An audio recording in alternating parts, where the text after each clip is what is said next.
may have seen a glimpse of Savvy of London in the last episode. She's an XP55 sailing yacht. Super sleek, super fast, and she's owned by long-time subscribers of ours, Paul and Nicole. They have some of their own films on YouTube, so you can check out more of the boat and of Paul's very short shorts on there.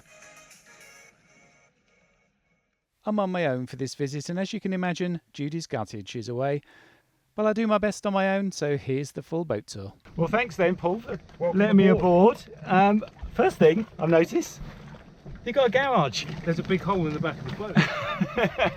Yeah. Now that's useful, isn't it? It's useful to be able to stow a dinghy like that. So it just goes in sideways. You can get a fairly big one in there, can you? What sort of size? That's a 2.8 and it goes in reasonably easily. The first thing you look at is just the expanse of space. Room for 2 dogs, they're all in there. Twin helms. Yeah. Do you find that, you know, really useful? Because actually, I mean, you've got such good vision. You could. Yeah, I think a bit of when you're close hauled on both the low and high side, it's nice to look down the boat and see the telltales. Yeah, yeah. And we don't race this boat, but I'm always trimming and always telltale watching and just playing with the boat. I quite enjoy doing that. So having 2 helms and having the centre, it's a home as well. It's a bit to get through is kind of nice. And when do you start to reef? Really early. If we're going into the wind, we may be reefed at 10 knots of wind. Yeah. Because if you get a puff 2.5, 3 knots above that, then you're at 20 odd knots of wind, and it's you can ease the main, but it's easier to sail, more balanced. Yeah, you want to keep her on her feet. Yeah. In fact, if you're not sure, bung a reef in straight away before you sail off. And we often do that with the children on board. Yeah. Because whatever it throws at you is going to be nicely balanced. Yeah. You're not going to be rushing up to dump the main sheet to set the boat back up right. Yeah. But she's got quite good form stability, hasn't she? I mean, I actually read a report on this boat from Bob Perry. Do you know Bob Perry? No. I mean, he's a designer that designs boats like Fair Isle, not boats like this. And I read it because I thought, well, you know, if anyone's going to be a bit scathing about it, it's Bob Perry, because it's not his sort of design. And in fact, I mean, the only thing he picked out of the sort of stats for this boat was he said that in their bump they were saying, oh, it's got flare in the top sides to give it more form stability. And he said, well, I looked at the drawings, there's no flare. He said, but actually when you look at the figures, it's got fantastic form stability, because you've got almost 3 meters, haven't you? And you've got a lot of ballast. The ballast ratio is huge. Yeah. And testing it at sea, I would say if I was doing it again, I'd go the deeper keel and a bit more ballast. Actually. Really? You go even deeper? Yeah. It's only because the rig's quite powerful. Yeah. Just to give it a bit of balance. Yeah. And I'm short-handed, so having a little bit better right at the moment would help out. Yeah. But they've got it nicely right. Yeah. When you look at the boat from a certain angle as well, you can just see how the stern's sculpted. There are lots of boats that look like this, but when you look at them closely and you look at the stern and the way that they're sculpted, totally different. Yeah. Because the X yachts, you can get the X yacht, you can get the XC, the cruising version. Yeah. You've gone, you thought, okay, I'm going to have a fast boat, but you're a cruiser, you're not a racer. We're cruising. But you've made the decision to go, you know, for the XP, the performance version. Why was that?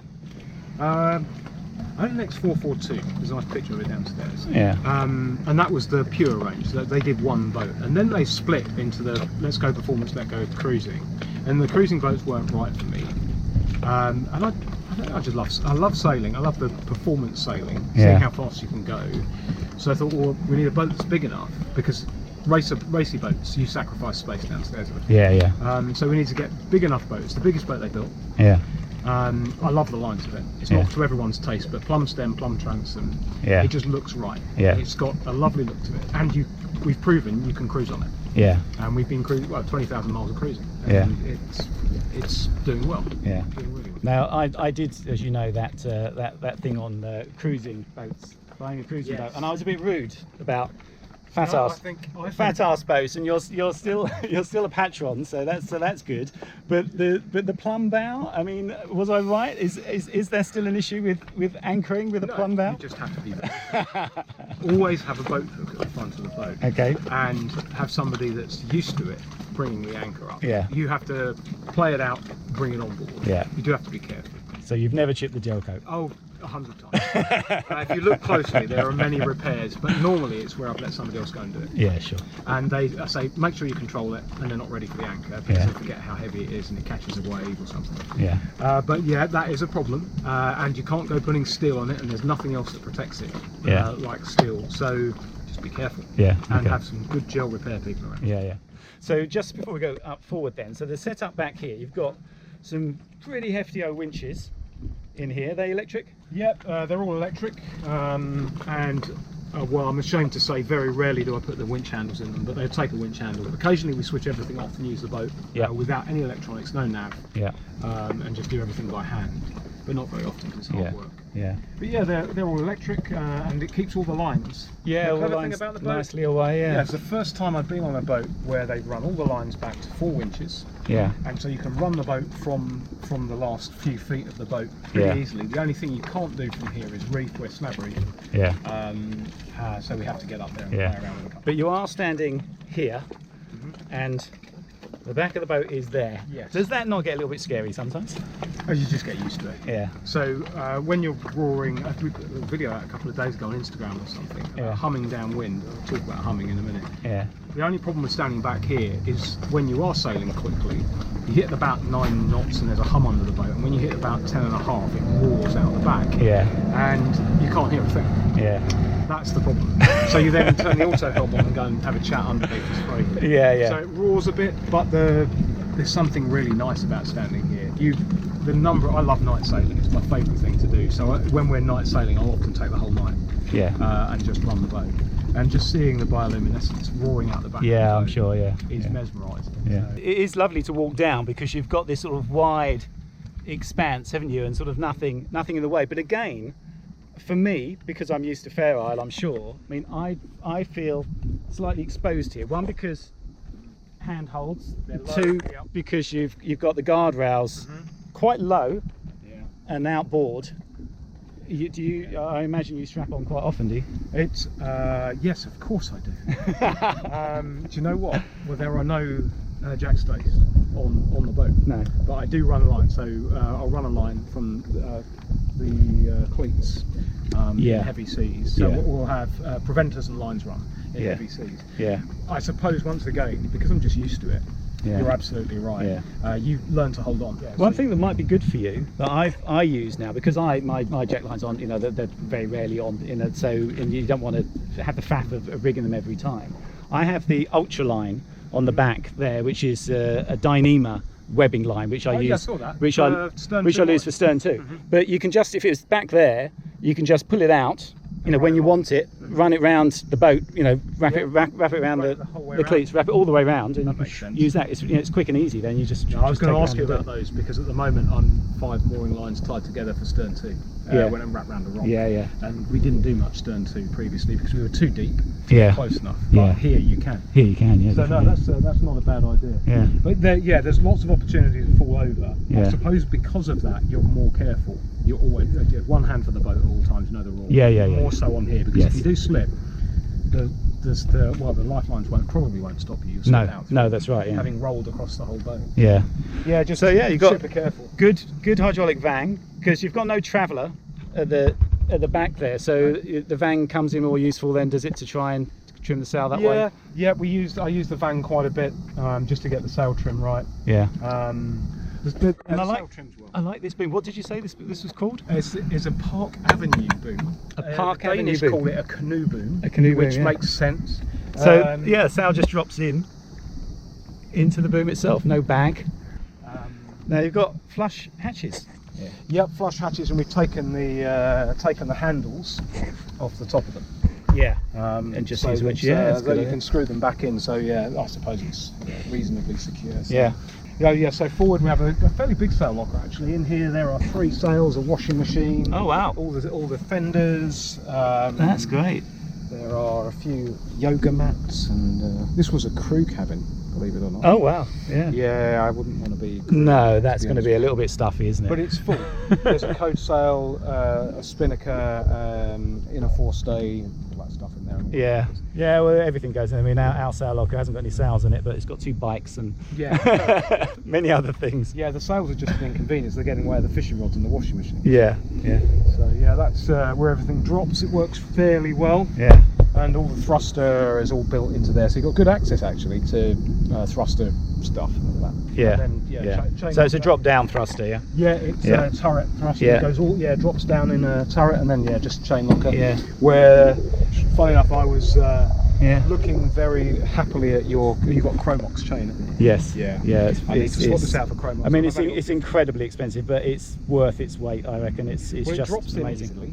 Yeah. Because this yes, I'm exactly. constantly pushing the chain down. Yeah, yeah, no. No, in fact, I had a situation, a very deep anchorage, where I had all 100 meters of the chain out, and ours goes into sort of 2 lockers. So I've got the top locker, and it goes through a pipe to a lower locker, so the weight is further back. Got you. So and that's how I normally use it. I'm only using the top bit of chain. But actually, when I used it all, I thought, oh, I'm going to bring it back in. It's going to be not enough space for it in the top locker. I'm going to have to sort of get stuff out and pull it to the lower. But in fact, it's so slippery, it went down the pipe on its own, all the way back to the lower locker. This wouldn't do that. Yeah. And we've only 50 metres of 10mm chain here, but I've got 100 metres of warp. Yeah. And I'm often the warp's out. Yeah. Yeah. So, but the boat's reasonably light. It's 16 tons light. Yeah. Probably 18 and a half or something. Yeah. At the moment, and it holds fairly well. The only problem we have is obviously there's nothing in the water for the mast, so you get a lot of tacking up wind at anchor. Yeah. Yes. Yeah. Dampen the movement. Yeah. Which is a lovely shape, isn't she? From Yeah. here. So this is where, when you look at the modern boats, they really do take their beam aft. This one doesn't. Yeah, so that's right. So it doesn't actually fall into the I know. of the... I did make that caveat when I was talking about fat ass boats. So this has got a good shape underwater. I know it has, and it doesn't stay square at the back, does it? It's not. No, and here it's there's quite a lot. It's about 2 feet. I think that's probably what they meant in their bump when they were saying that there is some fare in the top sizes, that the back end is shaped properly. So Nicole, are you going to show me down below then? Yes, I will. Welcome. Wow. Down. Well, that's some sort of space, isn't it? That's fantastic. And what's this? This is cool air. It is cool air, yeah. I don't think that Paul would survive a night without that blowing on him all night. Oh. Yeah. Well, that's interesting, because someone actually in the comments when we were talking about the heat, because we've had extreme heat, haven't we? Had said something. Maybe that's what they were talking about. One of those.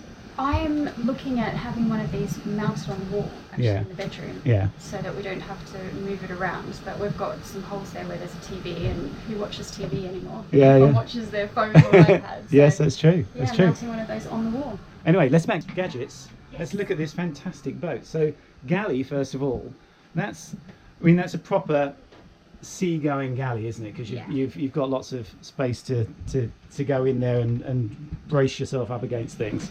Yes, exactly. Yeah.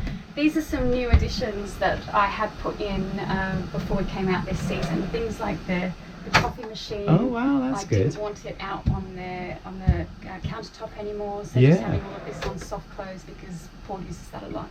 And just getting some really slimline electricals so that they would fit in here as well, and we could just. That's a really good idea, because we have that problem all the time. You put something out, and you've got to put it away every time, because otherwise it's going to end up on the floor. Yeah. No, I'm very much about systems and processes, and I always go into something and think, what can I do to make this better? And so just things like converting. I want to drink from a glass rather than from plastic. Plastics, and so I've got glass and got little things in here to stop them jingling and breaking while we're sailing. So, fantastic. Yeah. So, and we've got the fridge and the big freezer, and this is brilliant. We had a lot of problems with the freezer the way that it was, but Paul worked on it over the last summer and winter, and he's fixed the problem. I don't know what it was. It had something to do with the filters and the sea cooled. Yeah, anyway, okay. He'll work that out. Yeah. He'll tell you about that. So the freezer's fantastic. Use that a lot. And we did have a dishwasher here, but we found that we just did not use it at all. It's sort of Amels come with the dishwasher. I found out soon. It's something they all have, but yes. So this is you got a little extra fridge. Oh, that's a much better use, I think. Exactly. Wine and salad it tends to be. So that's a new addition as well. And just So a There's big, so much storage. big open saloon, lots of space. So does the table drop as well? Is that The a? table does. Yeah. Wow. So It drops all the way down, and you can have. It's called a day bed here, yeah. and yeah, you can have a proper double bed here. It comes with another mattress and everything on top. We are going to have this change though. It's one of the things that we are going to do. We just find that it's a little bit hard to Yes. get into here. Yeah. And so what will happen is one child will sit here and you can't really get in there. So it Yeah. blocks the whole thing. So we are going to change this around somehow. I think we're going to cut back the size of the cushions because there's a lot of space. Yeah, yeah. It's a common thing with most boats. I mean, you've seen our boat, the same Yeah. thing. I had to shorten the table a lot so that you can just sort of lounge around on it, because that's what you want mainly. It's not sort of somewhere to sit down to dinner like your dining room at home, is it? It's No, sort of, yeah, exactly. it's not how you use it. And yeah, just lots of storage. And that's what I think surprised me about this boat is Yeah. how much storage. Well, I know the tanks are underneath, aren't they? Yeah. Which is good. A lot of boats now, you've got tanks that are sort of underneath the settees and stuff, so you've got no storage under there. But I know on these, they're all of this all in the keel. So we have alcohol storage in there, we've got bags in there, we've got all our almonds and oat milk under this one, yeah, and so yeah, there's just storage underneath all of these, which is useful when we've got multiple children on board.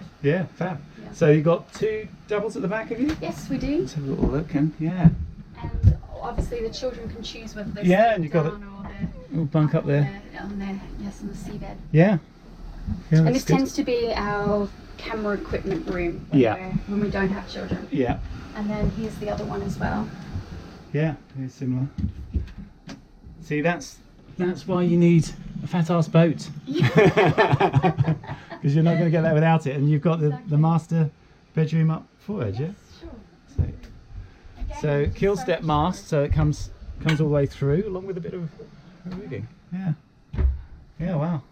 And yeah, And yeah. again, underneath this bed is just all storage. All up here is all storage. So it's just, we've got wardrobe space here, and it's just really nice. It fits everything. And Yeah, yeah. And two hatches, yes, so you get a bit of airflow through there. And these don't open, do they? they don't open, No. no. But it's just nice to have those open. Yeah, See it's the like- sunrise. Yeah, it is Yeah. quite a good little Can see view Ferrars through in there. Can we? Oh, no, Yeah, not quite. around there. So yeah, lots of different. Yeah, little cubby hole's always Yeah. useful. Fantastic. Now, Paul and Nicole have to balance sailing with jobs and a home life in the UK, something that's been made very complicated with the COVID situation. It was tricky before, but you could be spontaneous. No spontaneity this year whatsoever. Dogs, children, coronavirus tests, vaccines, flights, all that stuff. Yeah. It's been a real challenge. But if you want something enough, there's always a way, right? Yeah. And so we found a way of making sure that on the 14th, whenever it was, no, 12th, 11th of July, we were out here. And to be honest, I needed it. I just needed to get away and get into this life. Necessity drives the toing and froing. With children that we do love and miss terribly, and we're really torn because this is a life that we're built for and love. Yeah. But the toing and froing hopefully will get easier. Yeah. But you've got between you how many children? 8. 8. You have to think about it, don't you? 'Cause there are so many, and grandchildren, 7. unbelievably as well. 7. So many that there are 2 Judes. So We had you've got a 6 big on enough boat to cope with it. Yeah. So, you know, how does it work, the boat, from that point of view? Because sometimes, you know, it's just the two of you.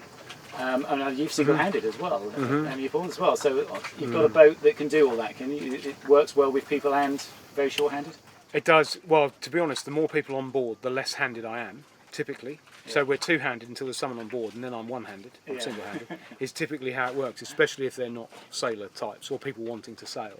Yeah. But yeah, it does work. It does work. It's comfortable with all 3 cabins full, but no more. Yeah. Any more than that, one night, maybe 2, and I'd stop there. Yeah. You need a place for everything, including people. In people, Yeah. yeah, absolutely. And that's where storage is key, because Yeah. if you've got everything in its place and everyone knows where things are, you know where the sunscreen is, you know where the towels are, you know where all their goggles and masks and flippers are, then that works well. And that's why I'm very regimented with the system and how things are put away.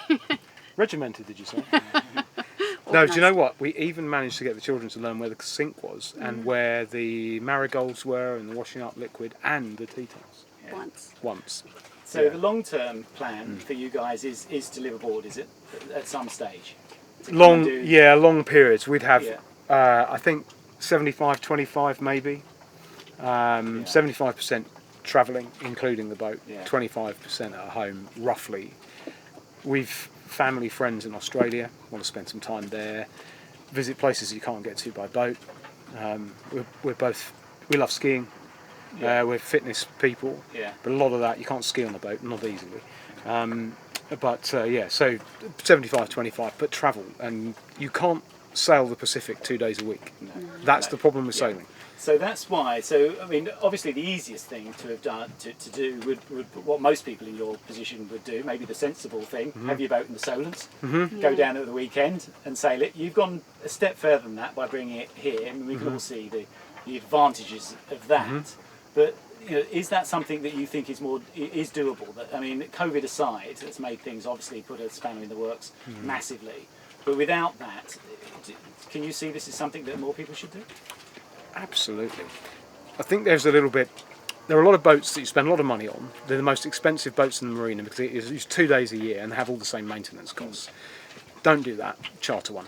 Yeah. But if you have got the energy to spend several short breaks, 2-3 week breaks on a boat a year, then it's definitely the right thing to do. Mini retirements is one of the things we've called them.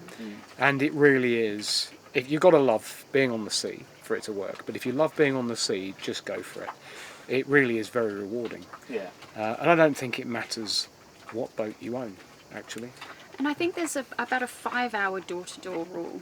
And as soon as, when something is 5 hours door-to-door, then it becomes very doable and very achievable, because 5 hours is something that you can do. As soon as it goes over that, it starts getting difficult. And we found that with some places that we overwintered, where it might take you 3 hours to drive from the airport.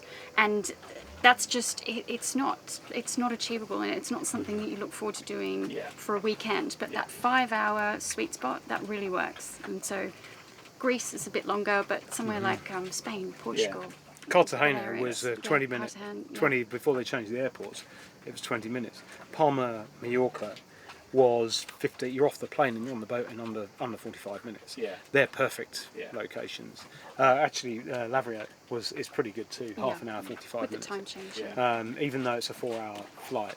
So it's very, very achievable. Yeah. And if you can't, free to be ourselves, we'd be living aboard and seeing more. But we can't. We've businesses, we've families, other responsibilities. So. How does it work finding somewhere to leave the boat? I mean, sort of practicality and cost-wise and whatever. I mean, are there good and bad places? How does that sort of pan out for you? Yeah, there aren't many bad places. I did a few years of sailing in England. You've got to earn your stripes. So if you can sail in England and love it, all states of the weather, anywhere else in the world is going to be great. Yeah. There are tides. The water's not the most inviting place to swim. It's freezing cold. You can't see more than a foot in front. All those things. So I did a bit of that, and then thought, okay, loved it, loved the sailing, want to do a bit of discovery. I suppose, flying cheaply is quite straightforward. Even now, it's not too difficult. So to and fro from good. We plan where we're going to stay according to airports. The one time we didn't was Ragusa. 3 hour, up to 3 hour transfer time was too much. It made a long weekend impossible. So we plan around airports and proximity to airports, and then you can do what you do at the weekend. Having done that and done this, I'd say it's worth the effort, because there's much more to look at here. And winter sailing in these waters, well, you know, having spent a winter in Venice, you get a whole other feel for the place. Cartagena in the middle of winter is beautiful. Yes, off season is the best it's the time to be there. You learn. Shoulders of the season, you know, in the Mediterranean are the best times to be here. June and September, great months in the Mediterranean, aren't they? Because nobody's here, but you have all the fun. All the cruisers, all the liverboards are in the Balearics in June. And they disappear because they know that everybody's going to be running there for fun. It's the time to be there. So it's worth the effort. It's actually not as expensive as people think, because the flights, if you plan them in advance, are dirt cheap. And then, well, parking at Gatwick costs more than the flight sometimes. Nicole, what do you think about this? Because you weren't much of a sailor. You done some sailing, had you, before? No. None at all? Never. No, that's not true. When I was maybe 20, I did some sailing on Sydney Harbour for a day, but it was one of these corporate things where you go out and that's it.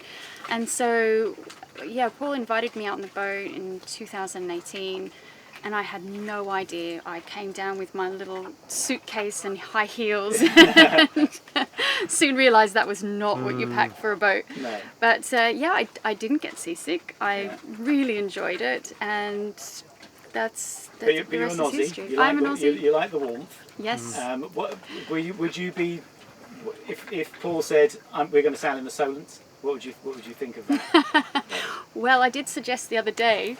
Having I a boat in the suggested- UK. Yes, so that we could experience the whole sailing in the Okay. UK as well as that.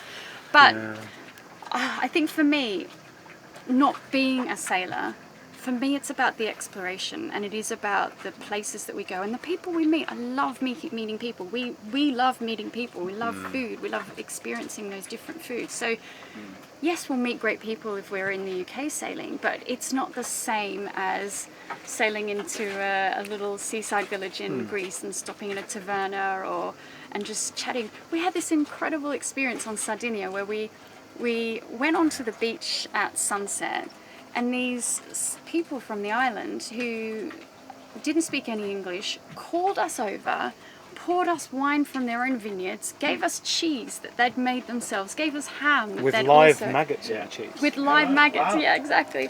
And then Yeah. these French couple came over as well, and they started doing that, and then the kids were all playing, reluctantly, but and we just sat there and had this beautiful evening, kind of in trying to pick out bits of each other's language, and it's one of these things that you can never replicate, and it was just so beautiful that we can have these experiences, and that for me is what this sailing lifestyle is about. Yes, the boat's amazing, and yes, it's great to sail places, and that's exhilarating, but for me it's the places that we get to visit and those experiences that we have more so.